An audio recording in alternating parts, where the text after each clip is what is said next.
թյուրընկալեց ես ինչ եմ ասում, դա իրենց խնդիրն է։ Այսինքն ուղղակի թյուրընկալում է ոչ մի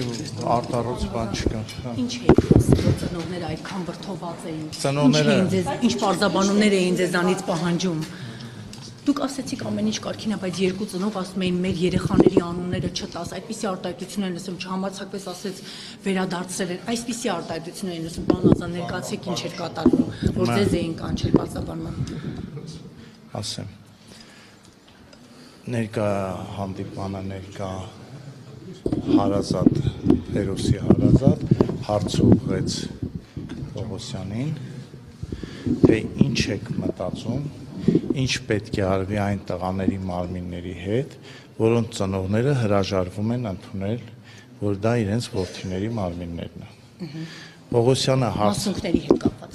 Եվ մասունքների եւ ամբողջական մարմիններ, այսինքն որ ԴՆԹ թեստը մի քանի անգամ անելուց հետո պարզվել է, որ ումա պատկանում։ Պողոսյանը հարցը իմ կարծիքով Քննչական կոմիտեի նախագահի մասին է խոսքը։ Ինքը ուզում էր ինչ-որ այլ պատասխան տվեց, ես ընդհատեցի, ասեցի, եթե կարելի է պարզաբանեմ ինչ հարցնում, ասեցի խոսքը նրա մասին է, որ ինչ պետք է անենք մենք եւ առաջին հերթին պետությունը, երբ որ ԴՆԹ ուսումնասիրությունները մի քանի անգամ արվելուց հետո հաստատվում է, որ մարմինը պատկանում է այսինչ հերոսին։ Ասի այդ դեպքում ինչ անենք, եթե մարդիկ հոգեբանական կամ այլ տեսանկյունից չեն ուզում ընդունել իրականությունը։ Եվ այդ ընթացքում մի քանի ծնողներ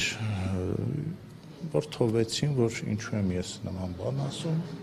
եւ Ինչն էր իրենց զայրացել, որ այսինքն դա իրենց երեխաները չեն։ Չէ,